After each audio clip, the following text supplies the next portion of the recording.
welcome back to another episode of the Couch Potato Boys podcast. Yes, sir. We are in the building. Oh, yeah. We are in the building. To my far right, or well, I don't know what angle this is. Originally gone. OG. OG's in the building. OG's in the building. Yeah. To the other side, Marty Mar's in the building. Yes, sir. And today we got a special guest. Oh, I know yeah. I say that a lot. We really got a special guest in the building. No doubt. A real icon. The real Rick Ross. Come on. Feel me? Real. The real Rick Ross. Not the fake one. No, The real one. wait. Not the rapper. What up? Yeah. We got Freeway with us today. How are you doing, good sir? We appreciate you putting up Man, the cold. Y'all ain't got no heater down here, man. Not in Nashville. Not in Nashville. Ain't no heater in Nashville, man. Yeah, at all. Gotta turn the heat up a little bit, You gotta man. put your starter jackets on, man. You know what I'm saying? It's cold. used to They the got a 50s cold. and 60s. Y'all got a cold down here. Really enjoying myself. And that's what I be hating, right? When I go to cities, man. I get so much love, I be like, I don't want to leave. No, facts. I'm cool where I'm at. I'm cool where I'm at. Facts. You know what I'm saying? When you get it like that, you be like, man, I don't want to leave, man. No doubt. Oh, yeah. And that's then, real. you know, when I be hearing the stories about some of the cities being bad, I be like, where? Yeah. You know, because I go in some of the worst parts and I see the brothers coming together, you know, and I be like, man, why y'all can't do this all the time? Yeah. Don't y'all know if y'all did that all the time, they going to be mad when I say this, but we'll take over. Pretty easily. No, for real. Pretty easily. Right? Yeah. Oh, man. yeah. You know, if you look at some of the accomplishments we done, even when our people was in slavery, you know, they was making moves, man. Yeah. Yeah. So, all right. We're going to, on this show, we go all the way back. Go for it. You So, wanna I'm go? going to call you Unc because All right, you I can just do been that. calling you that. You can Listen, do that. You You can do that. You can do that. You know my dad I and done all stayed that. at your grandmama's Yeah. house, so you can call me on. Yeah, so cool. All right, so you was born in Texas, right? Yeah, Tyler. Okay, so how long did you stay there before you went to California? My mom moved to California. I was about 3, maybe 4 years old. So I'm California all the way. Right. I don't know nothing about that. Nothing about Texas, yeah. Not really. You know, Yeah. if they dropped me in somewhere in Texas, I'd be like, where I'm at. Right. I had to wait till the sun come up and say, oh, okay, this Find out the what's going on. Yeah, no, I'm California, man. I love Cali, you know. I mean, you know, it's good and it's bad. Yeah, know? yeah.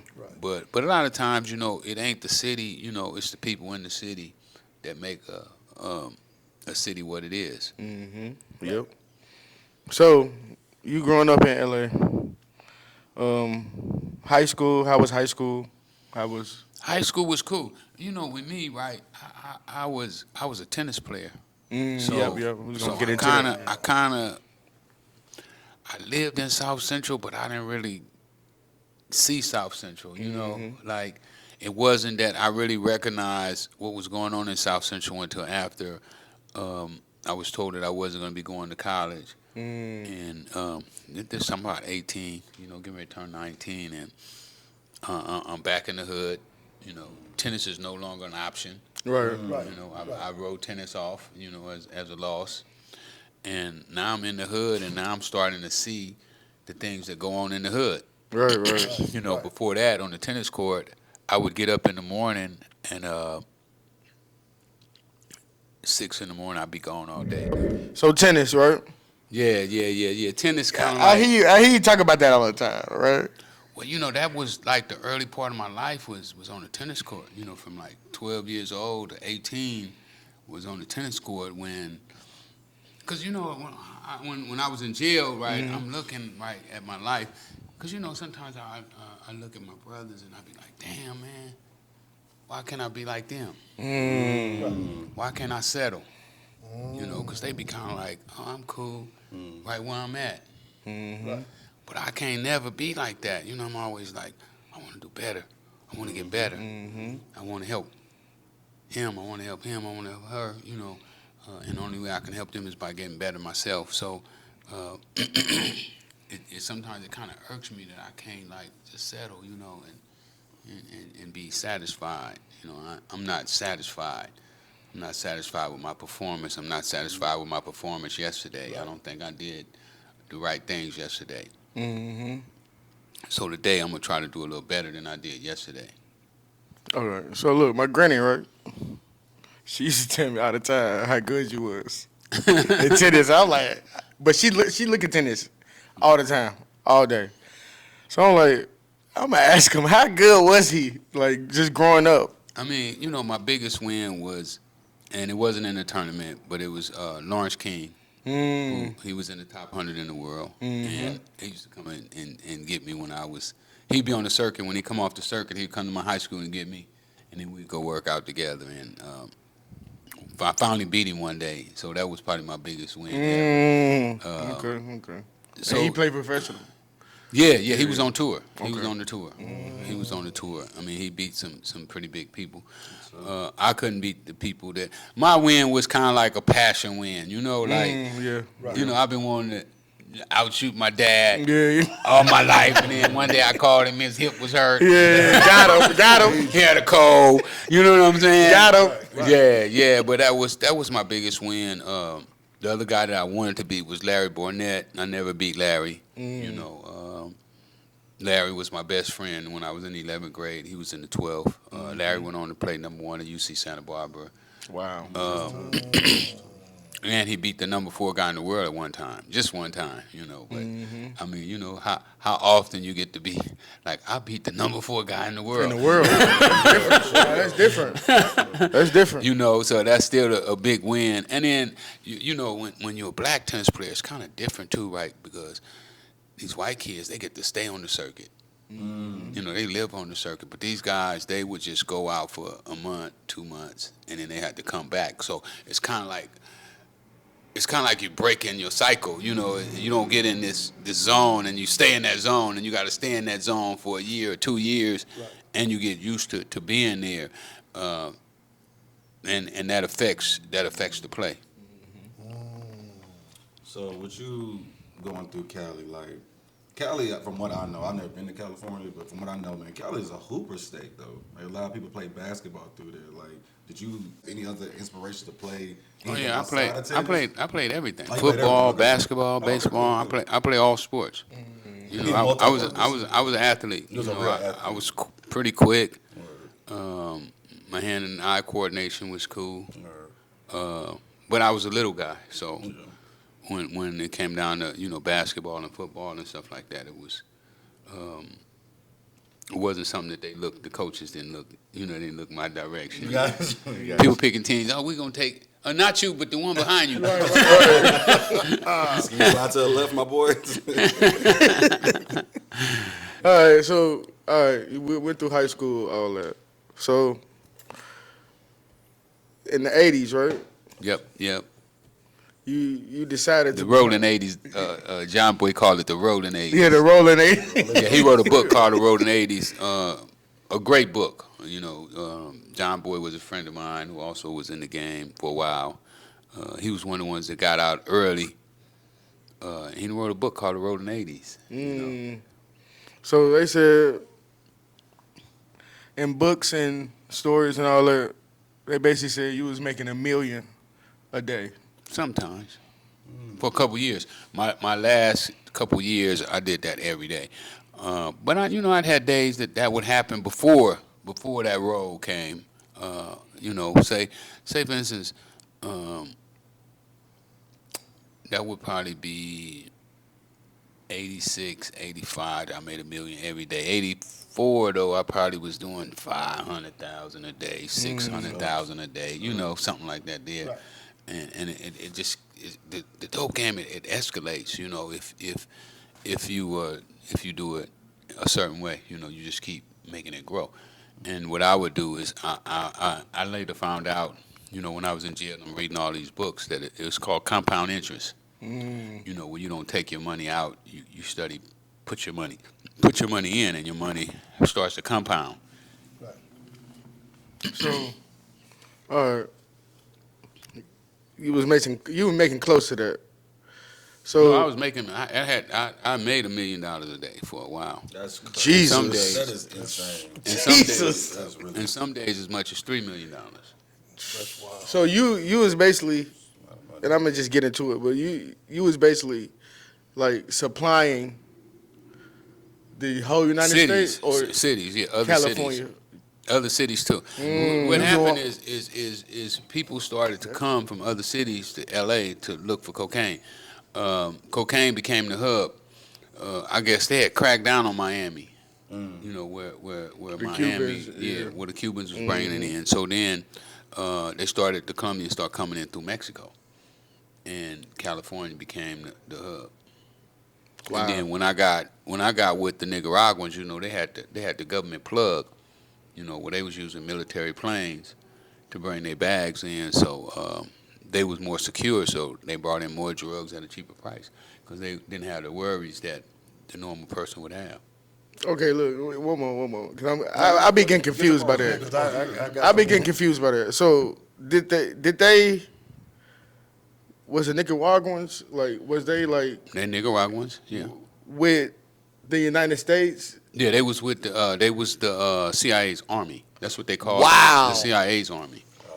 Wow, nah, y'all don't know what he's saying right now. Y'all might not know. Who might I not know what he's saying. Who may not know? I know. I'm the decoder. So I know exactly. This man called himself the So you Decoder. saying they was actually working for the government? They was the CIA's army. That's what they call them, the CIA's army. Which still, if I intrude Freeway, this still exists, right? The Contras? Yes. I'm sure they probably do. Well, you know, Ronald Reagan, you can get a clip where Ronald Reagan is saying that I'll always be a Contra. And that was the Reaganomics. Part, right? yeah, part of Reaganomics. You know, he said that the Contras were so important to the U.S. that no matter what Congress said, you know, he was kind of defined like Trump is now. Like, we don't give a fuck what Congress is saying. You know, we're going to save this country the way we feel it should be saved. Right. Because, you know, Trump right now feel that he's saving the country, you know. He does feel like it. Yeah, that's how he really feels. You know, Yeah. like, we got to purify this thing, you know, and this what we got to do that. So, Right. Facts. I seen. I want to say this. I seen something last night. Freeway, Mr. Freeway, and it kind of stunned me when I it wasn't seen me. It wasn't me. Well, it stunned me. No, it was No face, no case, you right? no, like at the end of the night, you know, everybody was kind of like, you know, straightening out tables. And I seen you pick up a table, and I shook my head. I said, that's so humbling. Like, how did you, from what you've been through till that point, how did you become so humbling, Freeway? Well, you know, I don't think that status really make a person. You know, your status is not what really defines who you really are, you know. So Right. I don't think that I'm no bigger than none of the workers that was taking out the tables, and I was just sitting there doing nothing. So I felt that it was my duty to get up and get him a hand.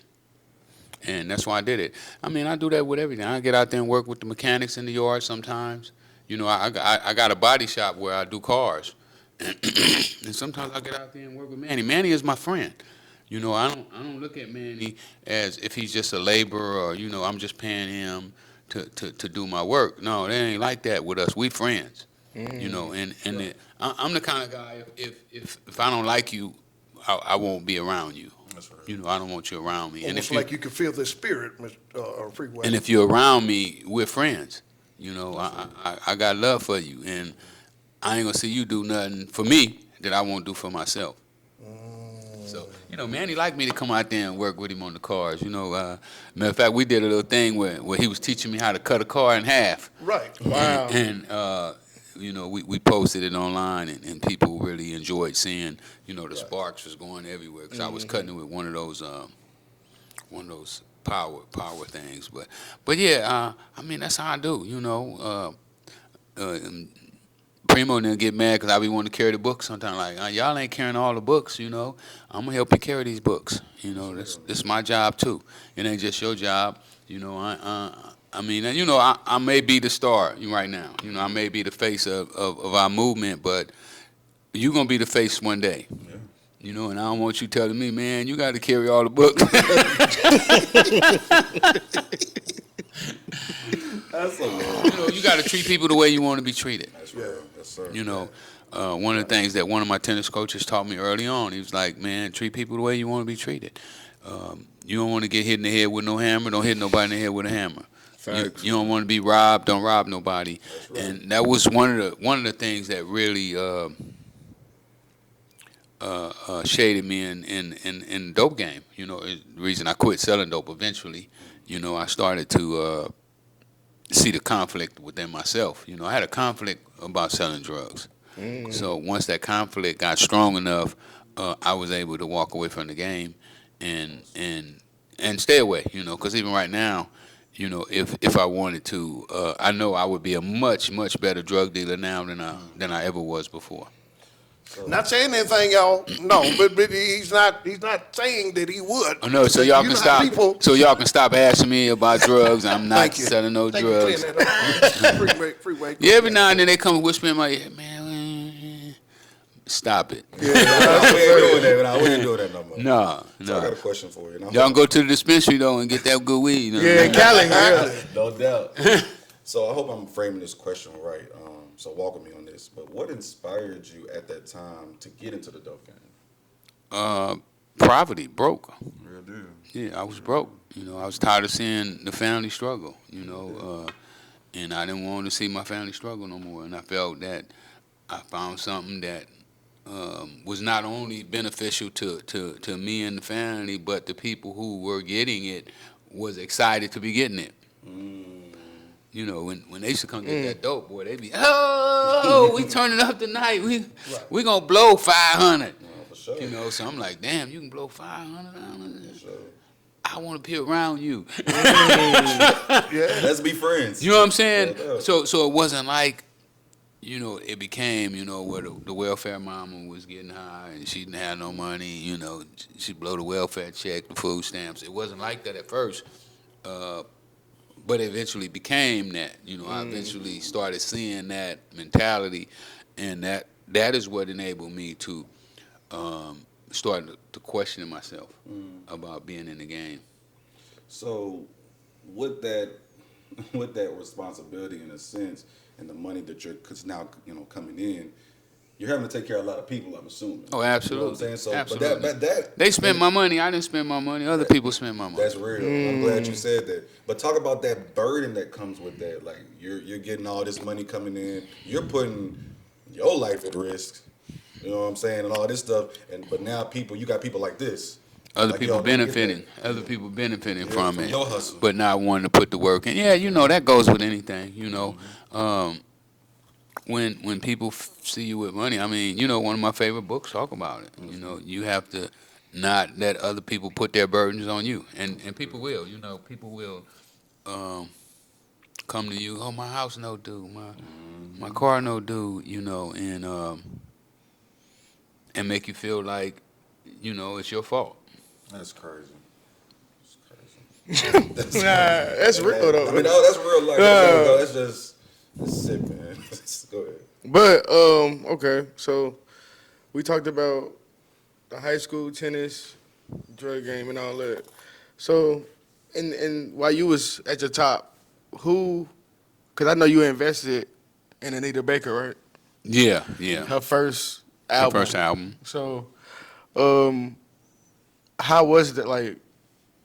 Because Anita Baker is like one of the greatest ever Yeah. to ever grace a mic. So I'm saying like, who did you know? What happened with that? Otis Smith. Well, you know, when I was playing tennis, when I was about 15, 16, you know, I was poor in school. So the tennis coach, he figured out how to help me make some money. So he hooked me up with some wealthy parents who had tennis players that they were raising to be tennis pros. So they would pay me like $20 to go and play with them, an hour for an hour. You know, and I'm in high school. This is the 70s. I'm getting $20. That's a lot of money. a lot of money. It's a lot of money. Yes, sir. So they paid me well to go to these tennis matches. And practice with these kids. So one of the kids that I was doing this with was a kid called Otis Smith Jr. And he was like 12, 13 years old, but, you know, a little kid. But he was my height and everything, but he was young. So one day, I'm doing super well right now. I mean, my money is just flowing, and I don't even have to go to. I don't even have to see dope. I don't have to go to the dope houses. You know, I got it. I got it on automatic. So I was like, man, you know, today I'm just gonna go chill out. And somebody told me they got the pros was in town. The tennis pros was in town. So I said, man, I'm gonna just go out and watch the tennis pros by myself. I don't want nobody with me. I'm going by myself. So I grabbed my little phone, looked like a brick, and the battery like that big, and I go to the tennis match. You know, so I'm sitting there and I'm watching the match, and when I get in the arena, I look, I say, oh man, that's little Otis. He done grew up. He's playing number one, number two at UCLA now. And I said, man, I'm gonna watch him play, cause you know it's kind of like me. It's kind of like me playing. You know what I'm saying? I helped this kid get here. Right. You know, so I'm watching the match, and they start arguing. So Otis is the only black on this tennis team, and they playing against Stanford. So I see it's finna be a fight. I mean, cause they not just arguing; they like talking fight words. You know, the daddy and cause the daddy tell little Otis to shut up. He don't want Otis to get kicked off the team. So the daddy take up the argument. So I see it's finna be some problems, and y'all finna have problems with a dude used to look out for me. This dude done put tennis shoes on my feet and strung my rackets, and he finna have problems. Y'all got problem with him, you got problem with me. Wow. I figured that's what was gonna happen. You know, he didn't have to even jump in. The dude he was arguing with was a big old white dude, probably 6'5", 260 pounds, 250 pounds, all muscle. You know, he played tennis. You know, so I saw it, and then I said, man, you know what? I better call some help. So I called my guys, and it's just funny. Like, as soon as the match was over, I hear the car screeching, the wheels, you know, because my guys are pulling up. They pulling up. So they jumped the fence. I see my cousin Bear was the first one I saw. He jumped the fence. Bear's from Texas, hard puckwood all his life. He about 260, 270, all muscle, you know, hands. His fingers is probably 2 inches thick from hauling puckwood, picking up that puckwood all his life. And just about time I saw Bear, the dude hit the old man in the eye. And Bear saw me and saw the same thing I saw, and he looked at me and was like, I said, yeah. So Bear had the helmet, because Bear was on a motorcycle, so he had the helmet in his hand. He went and hit the boy with the helmet. Bam! And blood went everywhere. So next thing we know, then the rest of the Stanford team got in, and about that time, all the guys had.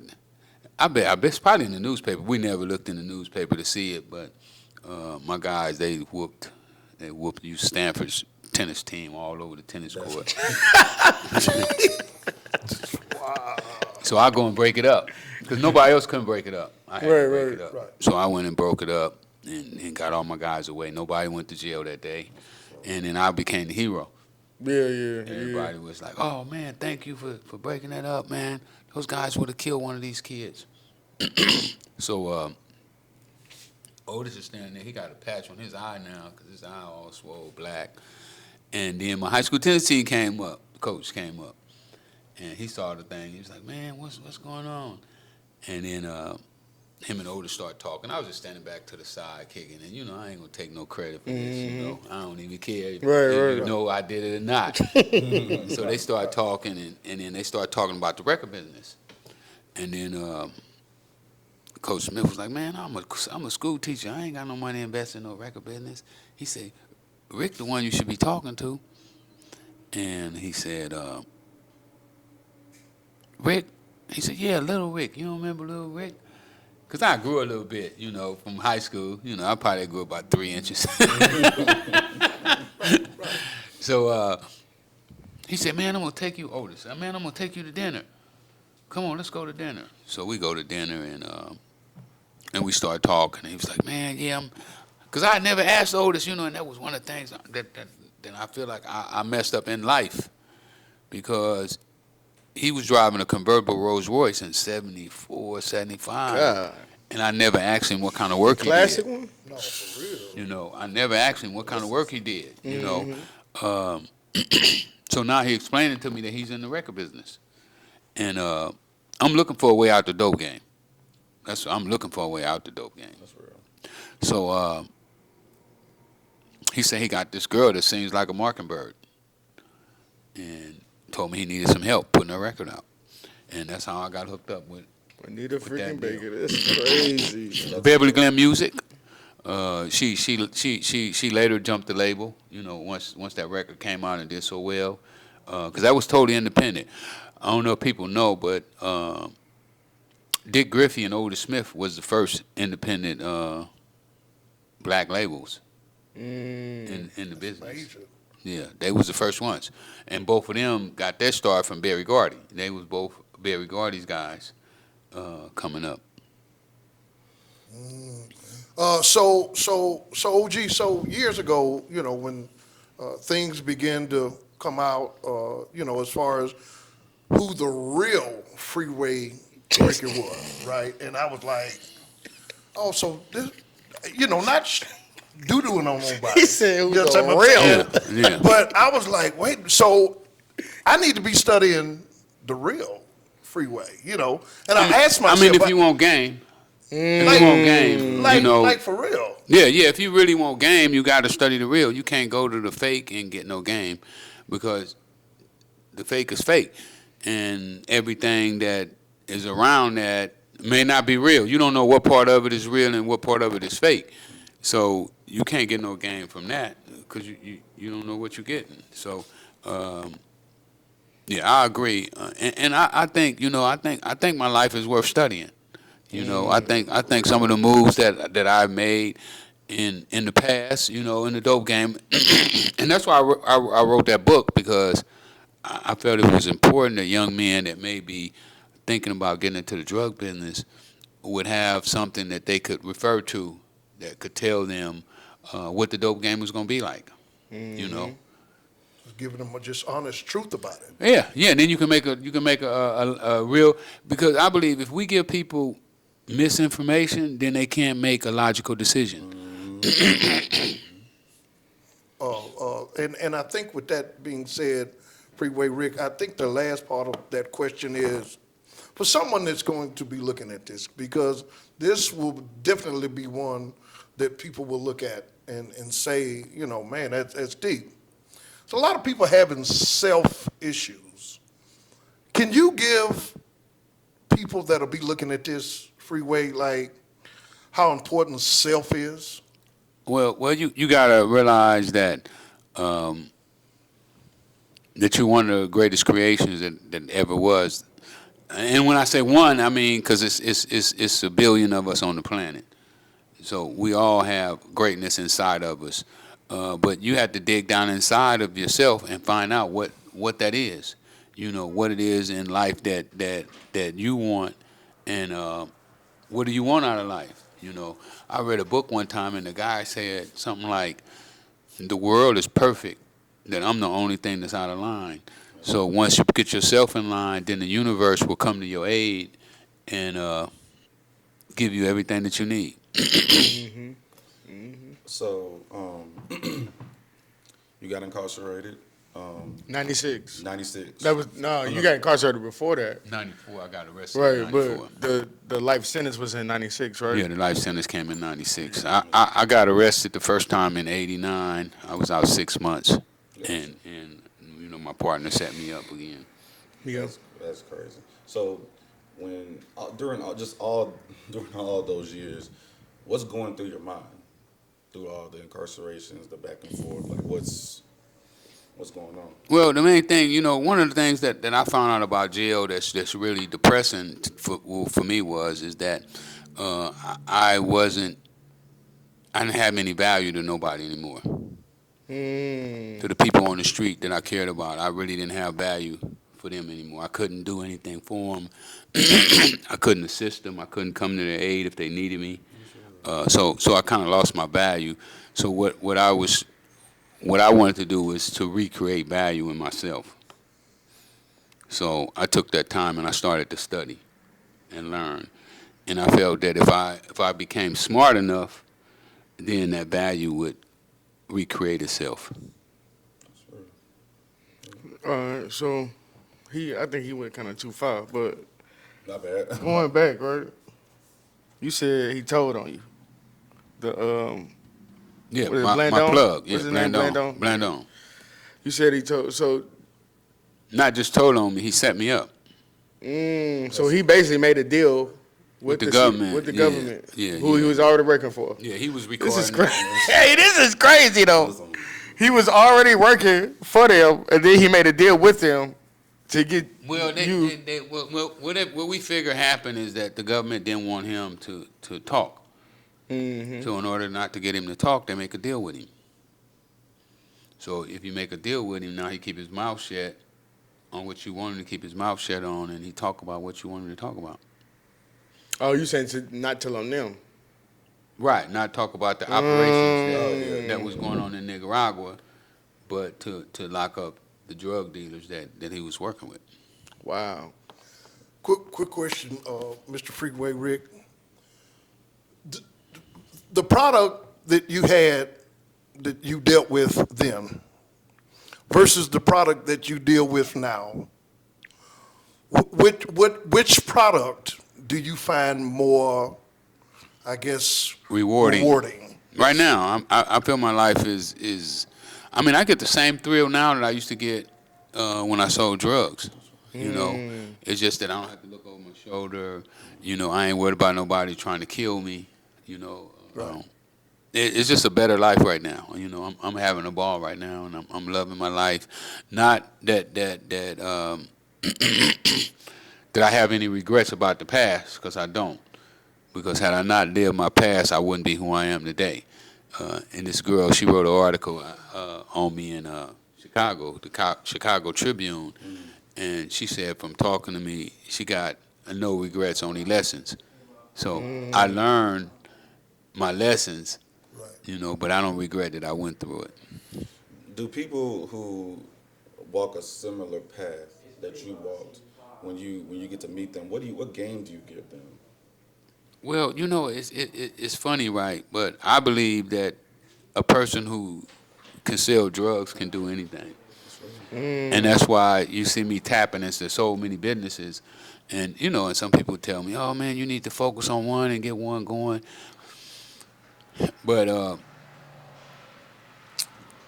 already know once one take off, they're all gonna take off. You know, as long as you're picking the right business. It's really just picking the right products that you're selling. And I'm just trying my hand in so many different things, just so that the young people can see, man, you can do anything. You know, don't limit yourself to just selling drugs or being a thug. You know, give yourself a chance. So